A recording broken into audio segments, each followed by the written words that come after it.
എല്ലാവർക്കും നമസ്കാരം. ഇപ്പോൾ കേരളത്തിൽ കേരള സ്റ്റോറി രണ്ടാം ഭാഗം കമ്മ്യൂണിസ്റ്റുകൾ തിയേറ്ററുകളിൽ കയറി ഗുണ്ടായിസം കാണിച്ച് തടഞ്ഞുകൊണ്ടിരിക്കുകയാണല്ലോ. അതിൽ ചിലരൊക്കെ ധരിച്ചു വച്ചിരിക്കുന്നത് കേരളത്തെ അപമാനിക്കാനുള്ള ശ്രമം തടയുകയാണ്, മുസ്ലിങ്ങളെ ചെറുതാക്കാൻ വേണ്ടി അല്ലെങ്കിൽ അവരെ മോശക്കാരാക്കാൻ വേണ്ടിയുള്ള ശ്രമത്തെ ഞങ്ങൾ തടഞ്ഞ് മുസ്ലിങ്ങളെ സംരക്ഷിക്കുകയാണ് എന്നൊക്കെയുള്ള വിഡ്ഢിത്തങ്ങളാണ് പലരും ധരിച്ചു വച്ചിരിക്കുന്നത്. സത്യത്തിൽ അങ്ങനെയല്ല. കമ്മ്യൂണിസ്റ്റ് പാർട്ടിക്ക് ഇഷ്ടമില്ലാത്തതൊക്കെ ലോകത്തിൽ എവിടെയാണെങ്കിലും തടയുക എന്നുള്ളതാണ് അവരുടെ ഒരു സംസ്കാരം. അത് കമ്മ്യൂണിസ്റ്റ് സംസ്കാരത്തിൻ്റെ ഭാഗമാണ്. അവർക്ക് ജനാധിപത്യം എന്ത് എന്ന് അറിയില്ല, അവർക്ക് ആവിഷ്കാര സ്വാതന്ത്ര്യം എന്ന് പറയാനും അറിയില്ല. അവർക്കാകെ അറിയുന്നത് കമ്മ്യൂണിസ്റ്റ് പാർട്ടിക്ക് ഇഷ്ടമല്ലയോ അതിനെയൊക്കെ ഉന്മൂലനം ചെയ്യുകയോ നശിപ്പിക്കുകയോ ആക്രമിക്കുകയോ ചെയ്യുക എന്നുള്ളതാണ്. അതിന് ആഗോളതലത്തിലുള്ള ഒത്തിരി ഉദാഹരണങ്ങളുണ്ട്. പക്ഷേ ഞാൻ അതിലേക്ക് പോകുന്നില്ല. നേരെ കേരളത്തിൽ 10 കൊല്ലം മുൻപ് നടന്ന നമ്മുടെ കേരളത്തിൽ നിയമസഭാ തെരഞ്ഞെടുപ്പ്, ഇപ്പം അതിൻ്റെ 3ാം വട്ട തെരഞ്ഞെടുപ്പ് വരാൻ പോവുകയാണല്ലോ. അപ്പോൾ 10 കൊല്ലം മുൻപ് തെരഞ്ഞെടുപ്പ് നടന്നപ്പോൾ 15 കൊല്ലം മുമ്പ് 2011 നടന്ന തെരഞ്ഞെടുപ്പ് നടക്കുമ്പോൾ ആ സമയത്ത് നടന്ന 1-2 ചെറിയ സംഭവങ്ങൾ മാത്രം ഞാൻ പറയാം. ഈ വയലാറിൻ രമേശ് ഈ സാധാരണ തെരഞ്ഞെടുപ്പാകുമ്പോൾ അവിടെയൊക്കെ ഈ തെരഞ്ഞെടുപ്പ് പാട്ടുകൾ ഇറങ്ങാറുണ്ട്. അതിന് സംഗീതം നൽകുക, അതിന് പാടി റെക്കോർഡ് ചെയ്യുക, ഇതൊക്കെ മിക്കവാറും എല്ലാം ഒരേ ആൾക്കാർ തന്നെ ആയിരിക്കും. അത് അവരുടെ ഒരു തൊഴിലാണ്. ഈ തെരഞ്ഞെടുപ്പ് സമയത്ത് മാത്രം പറ്റുന്ന അതിന് പാട്ട് എഴുതുകയും ഈണം പകർന്നു നൽകുകയും അത് മ്യൂസിക്കോട് കൂടി റെക്കോർഡ് ചെയ്യുകയും ചെയ്യുക എന്നുള്ളൊരു തൊഴിൽ ഭാഗത്തിൻ്റെ പണ്ട് കാലത്ത് ഈ അനൗൺസ്മെൻറ്റ് ചെയ്യുന്ന പോലെ എല്ലാ പാർട്ടിക്ക് അനൗൺസ് ചെയ്യുന്ന ഒരേ ആളായിരിക്കും. ഇവിടെയും ഈ പാട്ട് എഴുതുകയും പാടുകയൊക്കെ ചെയ്യുന്നത് നമ്മുടെ നാട്ടിലെ കലാകാരന്മാർ. അവർക്ക് രാഷ്ട്രീയം ഉണ്ടായിരിക്കും, ഇല്ലായിരിക്കാം.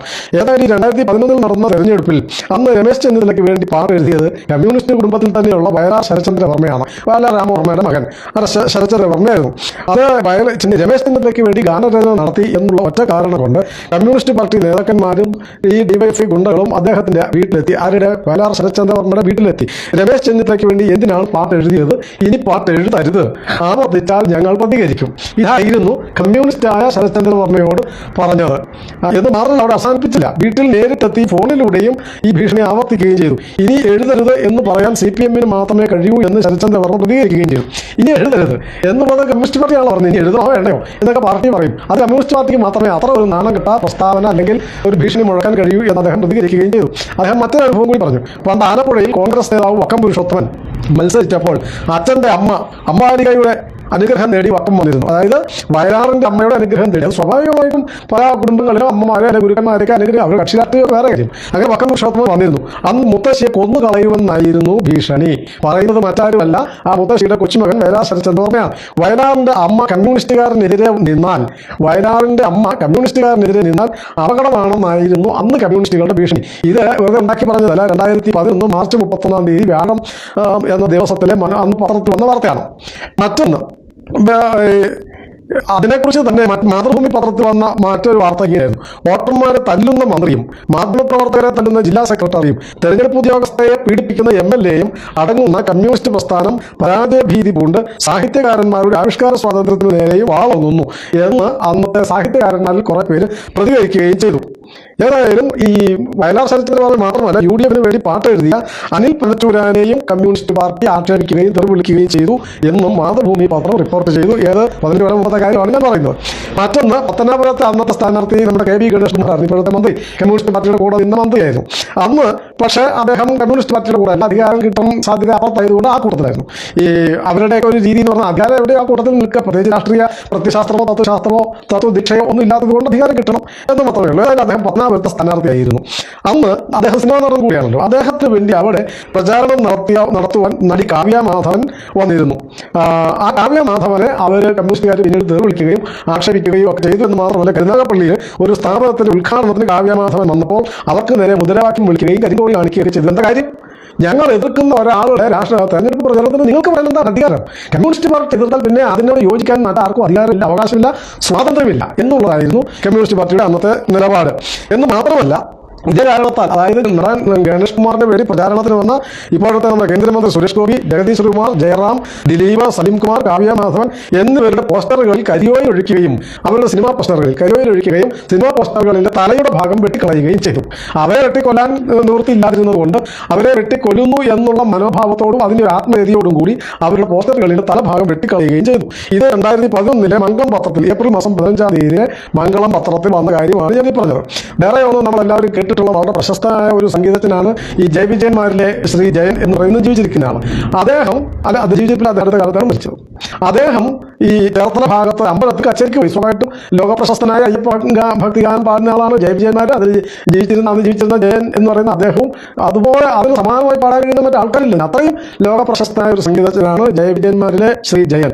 അദ്ദേഹം അവിടെ പരിപാടിക്ക് പോയി പാട്ടൊക്കെ പാടി കഴിയുമ്പോൾ സ്വാഭാവികമായിട്ടും വളരെ പ്രായം ചെന്ന ഒരാളല്ലേ. അദ്ദേഹം അവിടെ കൂടിയിരുന്ന ആയിരക്കണക്കിന് അമ്മമാരോടൊക്കെ പറഞ്ഞ ഒരു കാര്യം, കളിച്ചുകുളങ്ങര പൊക്കളാശ്ശേരി ദേവീക്ഷേത്രത്തിലെ സ്ഥലം ഞാൻ പറയാം, വെറുതെ ആരോപണമല്ല, ചേർത്തലക്കടുത്ത് കളിച്ചുകുളങ്ങര പൊക്കളാശ്ശേരി ദേവീക്ഷേത്രത്തിലെ ഉത്സവത്തോടനുബന്ധിച്ച് കച്ചേരി നടത്തുമ്പോഴായിരുന്നു അദ്ദേഹം ഒരു നിസാരമായും പറഞ്ഞതേ ഉള്ളൂ. ആയിരക്കണക്കിന് ഭക്തന്മാരവിടെ കൂടി നിൽക്കുന്നു, ജയന്റെ കച്ചേരി നടക്കുന്നു. അവിടെ കൂടി നിന്ന ആൾക്കാരോട് അദ്ദേഹം കച്ചേരി കടയിൽ പറഞ്ഞു, അമ്പലങ്ങളിൽ നിങ്ങൾ കുട്ടികളെയും കൊണ്ടുവരണം, ക്ഷേത്രവും അതുമായി ബന്ധപ്പെട്ട സംസ്കാരവും ഒക്കെ കുട്ടികൾ അറിയണം, നമ്മുടെ സംസ്കാരത്തെക്കുറിച്ച് അവർ മനസ്സിലാക്കട്ടെ എന്ന് വെച്ചാൽ മക്കളെയൊക്കെ അമ്പലത്തിൽ കൊണ്ടുവരണം എന്ന് പറഞ്ഞു. എന്ന് മാത്രം വേറെ ഒന്നും പറഞ്ഞില്ല, കമ്മ്യൂണിസ്റ്റുകാർക്കെതിരെ പറഞ്ഞില്ല, ഒന്നും പറഞ്ഞില്ല.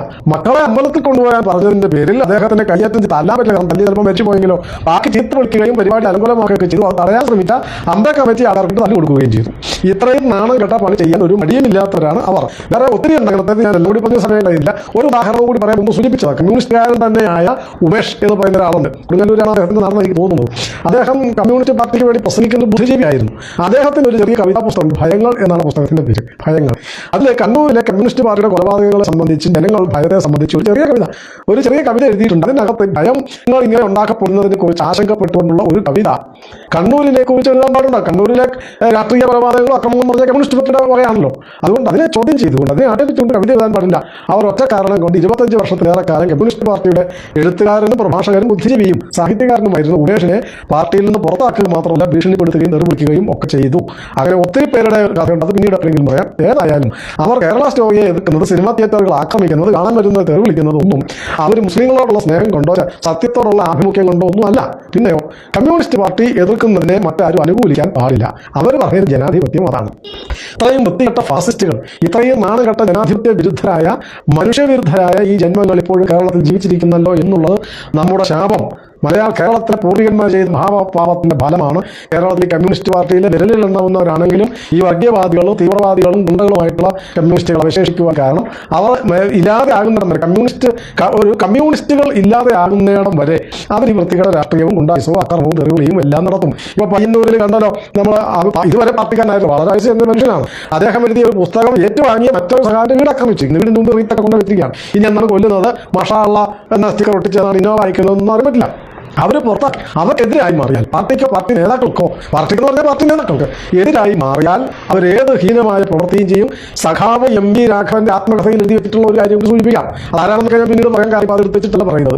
അതിനകത്ത് MV രാഘവന്റെ കൂടെ, കമ്മ്യൂണിസ്റ്റായ MV രാഘവന്റെ കൂടെ പോയ, CPM-ൽ നിന്ന് പോയി വേറെ കമ്മ്യൂണിസ്റ്റ് പാർട്ടി ഉണ്ടാക്കിയ അതിനെ തുടർന്ന് പിന്നീട് കണ്ണൂരിൽ നടന്ന കോപ്പറേറ്റീവ് അവിടെ ആശുപത്രിയുടെ AKG ഹോസ്പിറ്റലിന്റെ തെരഞ്ഞെടുപ്പ് നടക്കും, പരിയാര മെഡിക്കൽ കോളേജിന്റെ തെരഞ്ഞെടുപ്പ് നടക്കുമ്പോൾ വോട്ട് ചെയ്യാൻ വന്ന സഖാവിനെ, മകളെയും കുട്ടി വോട്ട് ചെയ്യാൻ വന്ന ആ സഖാവിനെ ചൂണ്ടിക്കൊണ്ട്, സ്വന്തം മകളെ ചൂണ്ടിയിട്ട് അതുവരെ ആ വീട്ടിൽ കയറി ഇറങ്ങി ഭക്ഷണം കഴിച്ച്, മൂക്കുമുട്ട ഭക്ഷണം കഴിച്ച് വിപ്ലവം പ്രസംഗിച്ച് നടന്നവർ ആ മകളെ ചൂണ്ടി അച്ഛനോട് ചോദിക്കുകയാണല്ലോ, കിളവൻ എവിടെ നിന്നാണ് ഈ ചരക്കിനെ കിട്ടിയത്? കൊള്ളാമല്ലോ വയസ്സാം കാലത്തും ഈ കളവൻ.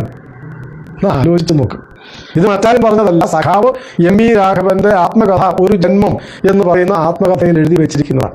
ഇതാണ് കമ്മ്യൂണിസ്റ്റുകളുടെ സംസ്കാരം. ആ സംസ്കാരം നിങ്ങളുടെ വീട്ടിൽ ആത്മമെങ്കിലും അവശേഷിക്കുന്നുണ്ടോ എന്ന് നിങ്ങൾ ആത്മപരിശോധന നടത്തുക. നമസ്കാരം. കേരള സ്റ്റോറിയെ അവരെതിർക്കുന്നത് ജനാധിപത്യം കൊണ്ടും മതേതരത്വം കൊണ്ടും കേരളത്തോടുള്ള ആഭിമുഖ്യം കൊണ്ടൊന്നുമല്ല, ഈ വൃത്തികെട്ട സംസ്കാരം കൊണ്ടാണ്. നിങ്ങളുടെ വീട്ടിൽ അതിൻ്റെ അംശമെങ്കിലും ഉണ്ടെങ്കിൽ നിങ്ങളുടെ കുടുംബം മുടിഞ്ഞു പോകും. സൂക്ഷിക്കുക. അച്ഛനെയും മകളെയും വരെ ചേർത്ത് ഏത് ഹീനമായ കാര്യവും പറയാൻ ഒരു കമ്മ്യൂണിസ്റ്റിന് അറപ്പില്ല എന്നുള്ളതിൻ്റെ തെളിവാണ് ഞാൻ ഒടുവിൽ പറഞ്ഞ കാര്യം. നിങ്ങൾ ജാഗ്രതപ്പെടുമല്ലോ. നമസ്കാരം.